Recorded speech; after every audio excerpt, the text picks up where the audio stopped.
बंधुओं नमस्कार। और कल की वीडियो में आपने सुना था कि विदुर जी की उद्धव जी से भेंट हुई और विदुर जी ने सब उद्धव जी से सभी का हालचाल पूछा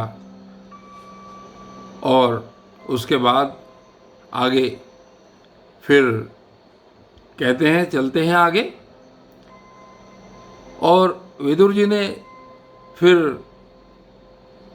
उद्धव जी से कहा कि आप मुझे श्री कृष्ण के बारे में बताइए, श्री कृष्ण जी की लीलाओं के बारे में बताइए।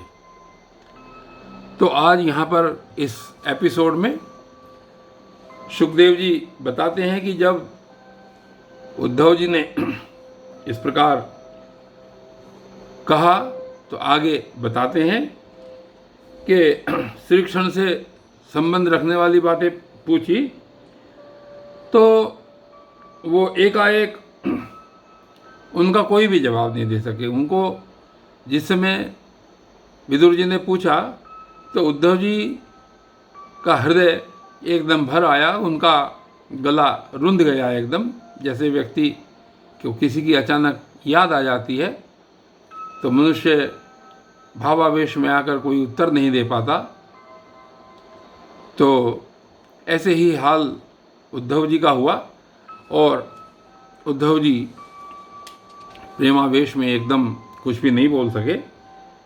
और उसके बाद उन्होंने कहा कि जब वे 5 वर्ष के थे, जिस समय श्री कृष्ण जी 5 वर्ष के थे और हम साथ साथ खेला करते थे, तो श्री कृष्ण जी की मूर्ति बनाकर उसकी पूजा करने में उद्धव जी इतने तन्मय हो जाते थे कि जिस समय उनकी माँ भी उन्हें बुलाती थी तो वो उनको भी भूल जाते थे, उनका भी उत्तर नहीं दे पाते थे। और आगे कह रहे हैं उद्धव जी कि अब तो हम धीरे धीरे बूढ़े हो चले हैं। और अब विदुर जी के पूछने से उन्होंने बताया कि हमारा चित्त उनके विरह से व्याकुल हो रहा है, हम उनके बारे में क्या कह सकते हैं। और इतना तीव्र भक्ति योग प्रकट हुआ विदुर जी के अंदर कि वो उनकी भक्ति में खो से गए और उनके सारे शरीर में रोमांच हो आया और उनकी आंखों से, उनके नेत्रों से आंसू बहने लगे। और इस तरीके से जब विदुर जी ने देखा उद्धव को कि ये भक्ति में कितने डूब गए हैं तो उनको बहुत ही अच्छा लगा। उन्होंने कहा कि ये वास्तव में श्री कृष्ण जी के भक्त हैं।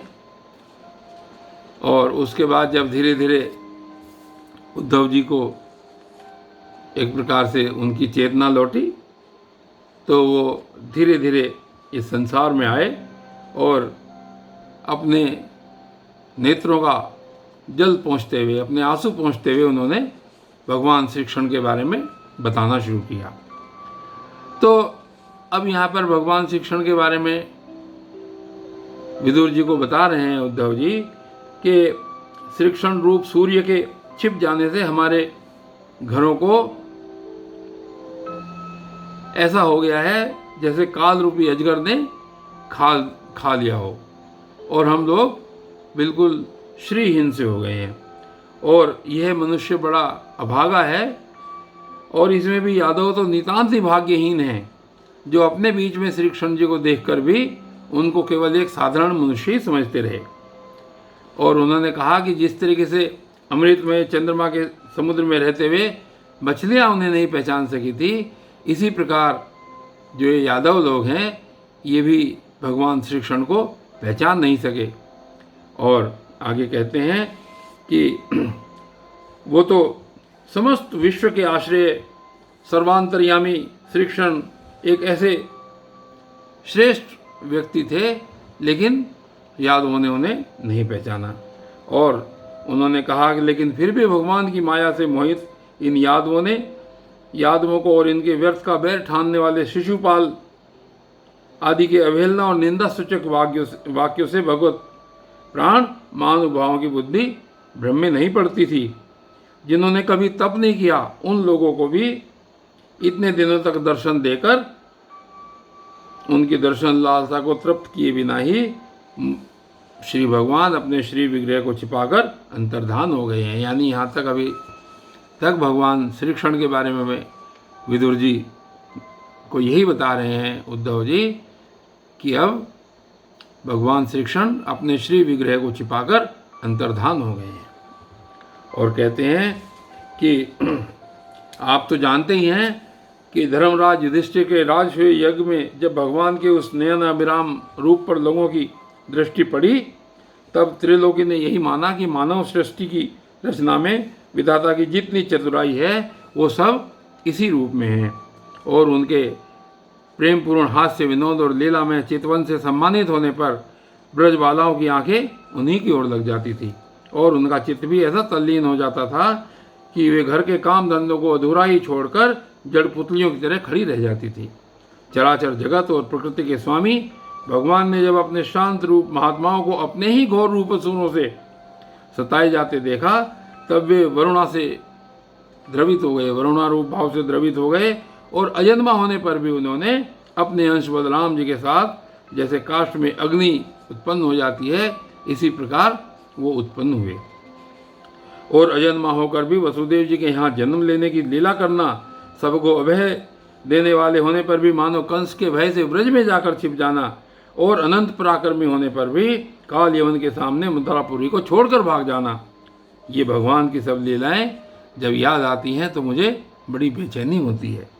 और कहते हैं कि उन्होंने जो देव की वसुदेव की चरण वंदना करके कहा कि पिताजी माताजी, कंस का बड़ा भय रहने के कारण मुझसे आपकी कोई सेवा नहीं बन सकी, आप मेरे इस अपराध पर ध्यान न देकर कृपया मुझ पर प्रसन्न हों। इतने बड़े भगवान और अपनी लीलाओं में क्या कह रहे हैं, वसुदेव और देवकी को कह रहे हैं कि आप मुझ पर प्रसन्न हों और मैं आपकी सेवा नहीं कर पा रहा हूँ। तो ये कहते हैं उद्धव जी कि जब उनकी ये बातें मुझे याद आती हैं तो मेरा हृदय अत्यंत व्यथित हो जाता है। और उन्होंने अपने काल रूप से ही, अपनी भ्रुकुटी विलास से ही पृथ्वी का सारा भार उतार दिया था। उन श्री कृष्ण के पाद पद्म पराग का सेवन करने वाला ऐसा कौन पुरुष है जो उसे भूल सके। और आगे कहते हैं कि आप लोगों ने राजसूय यज्ञ में प्रत्यक्ष ही देखा कि श्री कृष्ण से द्वेष करने वाले शिशुपाल को वह सिद्धि मिल गई जिसकी बड़े बड़े योगी भली भांति योग साधना करके स्पृहा करते हैं, उनका विरह भला कौन सह सकता है। एक प्रकार से शिशुपाल को जब श्री कृष्ण जी के हाथों शिशुपाल मारा गया तो शिशुपाल को एक प्रकार से मुक्ति मिल गई। और कहते हैं कि शिशुपाल के समान महाभारत में जिन दूसरे योद्धाओं ने अपनी आंखों से भगवान श्री कृष्ण को देखा, उनके नयन अभिराम मुख कमल का मकरंद पान करते हुए, उनको देखते हुए अर्जुन के बाणों से बिंधकर प्राण त्याग किया था। जिस समय अर्जुन का रथ चलाते थे श्री कृष्ण, तो अर्जुन बाण चलाते थे और जिनके शरीर बिंध जाते थे अर्जुन के बाणों से, वो सामने बैठे हुए श्री कृष्ण जी के दर्शन करते थे। तो ये कहते हैं कि वे पवित्र होकर सबके सब भगवान के परम धाम को प्राप्त हो गए हैं, ऐसे जितने भी लोग हैं। और कहते हैं कि स्वयं भगवान श्री कृष्ण तीनों लोकों के अधीश्वर हैं, उनके समान भी कोई नहीं है, उनसे बढ़कर तो कोई हो ही कैसे सकता है। वे अपने स्वतः सिद्ध ऐश्वर्य से ही सर्वदा पूर्ण काम हैं। इंद्रादि असंख्य लोकपालगण नाना प्रकार की बेटे ला लाकर अपने अपने मुकुटों के अग्रभाग से उनके चरण रखने की चौकी को प्रणाम किया करते हैं। और विदुर जी वे ही भगवान श्री कृष्ण राज सिंहासन पर बैठे हुए उग्रसेन के सामने खड़े होकर निवेदन करते हैं कि देव हमारी प्रार्थना सुनो। क्या लीला है भगवान की। और उनकी सेवा भाव की बात याद आते ही हम जैसे सेवकों का चित्त अत्यंत व्यथित हो जाता है। पापिनी पूतना अपने स्तन में हलाहल विष लगाकर श्री कृष्ण को मार डालने की नियत से उन्हें दूध पिलाया था, उसको भी भगवान ने वो परम गति दी जो धाय को मिलनी चाहिए। उस भगवान श्री कृष्ण के अतिरिक्त और कौन दयालु है जिसकी शरण हम ग्रहण करें।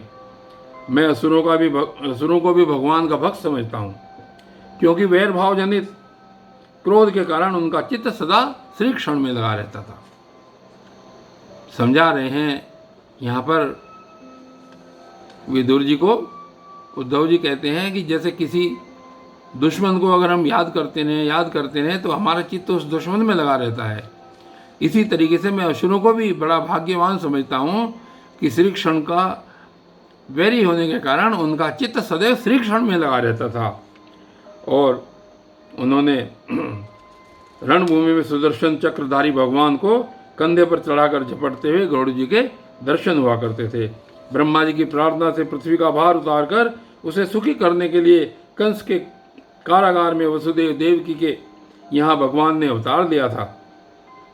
उस समय कंस के डर से पिता वसुदेव जी ने उन्हें नंद बाबा के व्रज में पहुंचा दिया था, जहाँ वे बलराम जी के साथ 11 वर्षों तक इस प्रकार छिप कर रहे कि उनका प्रभाव ब्रज के अतिरिक्त और कहीं भी प्रकट नहीं हुआ। यमुना के उपवन में जिसके हरे भरे वृक्षों पर कलरव करते हुए पक्षियों के झुंड रहते थे, भगवान श्री कृष्ण ने बछड़ों को चराते हुए ग्वाल बालों की मंडली के साथ विहार किया था, उनके साथ घुमा करते थे। और वे ब्रजवासियों की दृष्टि आकृष्ट करने के लिए अनेकों बाल लीलाएं करते और कभी वे रोने लगते, कभी हंसते और कभी सिंह शावक के समान मुग्ध दृष्टि से देखते थे। और जब वो थोड़े से बड़े हो गए, फिर कुछ बड़े होने पर वे सफ़ेद बैल और रंग बिरंगी शोभा की मूर्ति गौओं को चराते हुए अपने साथी गोपों को बांसुरी बजा कर रिझाने लगे। इस समय जब कंस ने उन्हें मारने के लिए बहुत से मायावी और मनमाना रूप धारण करने वाले राक्षस भेजे, तब उनको खेल ही खेल में भगवान ने मार डाला, जैसे बालक खिलौनों को तोड़ फोड़ डालता है। कालिय नाग का दमन करके विष मिला हुआ जल पीने से मरे हुए ग्वाल बालों और गौओं को जीवित कर उन्हें कालिय देह का निर्दोष जल पीने की सुविधा दी। भगवान श्री कृष्ण ने बढ़े हुए धन का सद्व्यय कराने की इच्छा से श्रेष्ठ ब्राह्मणों के द्वारा नंद बाबा से गोवर्धन पूजा रूप गोयज्ञ करवाया। इससे अपना मान भंग होने के कारण जब इंद्र ने क्रोधित होकर ब्रज का विनाश करने के लिए मूसलाधार जल बरसाना शुरू किया, तब भगवान ने करुणावश खेल ही खेल में एक छत्ते के समान गोवर्धन पर्वत को उठा लिया और अत्यंत घबराए हुए ब्रजवासियों की तथा उनके पशुओं की रक्षा की। ये सब कुछ भगवान श्री कृष्ण की लीलाएं हैं जो विदुर जी सुन रहे हैं उद्धव जी से। और कहते हैं कि संध्या के समय जब सारे वृंदावन में शरद के चंद्रमा की चांदनी छिटक जाती, तब श्री कृष्ण उसका सम्मान करते हुए मधुर गान करते और गोपियों के मंडल की शोभा बढ़ाते हुए उनके साथ रस विहार करते थे। तो बंधुओं, आज इस प्रकार ये द्वितीय अध्याय इस श्रीमद् भगवत पुराण के तृतीय स्कंद का समाप्त हुआ। और आगे की वीडियो में आगे कल देखेंगे क्या होता है। तब तक के लिए धन्यवाद।